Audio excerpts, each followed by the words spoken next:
in which the city comes to me. The warblers arrived, the trees turned summer green, and June burst over the mountain. It smelled good, tasted good, and was gentle to the eyes. I was stretched out on the big rock in the meadow one morning. Frightful was jabbing at some insect in the grass below me when suddenly a flash bulb exploded and a man appeared. "Wild boy!" he said, and took another picture. "What are you doing? Eating nuts?" I sat up. My heart was heavy. It was so heavy that I posed for him, holding Frightful on my fist. I refused to take him to my tree, however, and he finally left. Two other photographers came, and a reporter. I talked a little. When they left, I rolled over on my stomach and wondered if I could get in touch with the Department of Interior and find out more about the public lands in the West. My next thought was the baseball game in the flooded schoolyard. 4 days passed, and I talked to many reporters and photographers. At noon on the fifth day, a voice called from the glen, "I knew you were there!" "Dad?" I shouted, and once again burst down the mountainside to see my father. As I ran toward him, I heard sounds that stopped me. The sound of branches and twigs breaking, flowers being crushed. Hordes were coming. For a long moment I stood wondering whether to meet Dad or run forever. I was self-sufficient. I could travel the world over, never needing a penny, never asking of anyone. I could cross to Asia in a canoe via the Bering Strait. I could raft to an island. I could go around the world on the fruits of the land. I started to run. I got as far as the gorge and turned back. I wanted to see Dad. I walked down the mountain to greet him and to face the people he had brought from the city to photograph me, interview me, and bring me home. I walked slowly, knowing that it was all over. I could hear the voices of the other people. They filled my silent mountain. Then I jumped in the air and laughed for joy. I recognized my 4-year-old brother's pleasure song, "The Family." Dad had brought the family.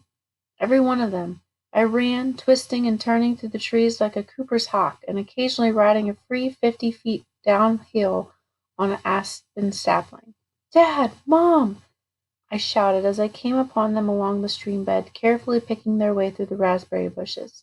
Dad gave me a resounding slap, and Mother hugged me until she cried. John jumped on me, Jim threw me into the rushes, Mary sat on me, Alice put leaves in my hair, Hank pulled Jim off, Joan pulled me to my feet, and Jake bit my ankle. That cute little baby sister toddled away from me and cried. "Wow, all of New York," I said. "This is a great day for the Catterskills." I led them proudly up the mountain, thinking about dinner and what I had would go around. I knew how Mother felt when we brought in friends for dinner. As we approached the hemlock grove, I noticed that Dad was carrying a pack. He explained it as food for the first few days, or until I could teach John, Jim, Hank, and Jake how to live off the land. I winked at him. "But, Dad, a Gribbly is not for the land." "What do you mean?" he shouted. "The Gribblies have had land for 3 generations. We pioneer. We open the land." He was almost singing. "And then we go to sea," I said. "Things have changed. Child labor laws. You can't take children to sea." I should have glowed over such a confession from Dad, but I had not been making furious plans as we climbed. Food, beds, chores. Dad, however, had since Christmas to help plan me. He strung up hammocks for everyone all through the forest, and you never heard a happier bunch of kids. The singing and shouting and giggling sent the birds and wildlife deeper into the shadows. Even little Nina had a hammock, and though she was only a toddler, she cooed and giggled all by herself as she rocked between 2 aspens near the meadow. We ate Mother's fried chicken. Chicken is good. It tastes like chicken. I shall never forget that evening, and I shall never forget what Dad said. "Son, when I told your mother where you were, she said, 'Well, if he doesn't want to come home, then we will bring home to him, and that's why we are all here.'" I was stunned.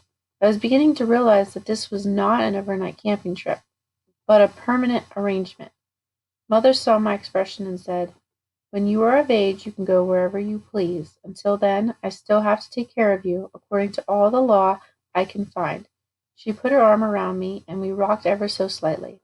"Besides, I am not a Gribbly. I am a Stewart, and the Stewarts love to land."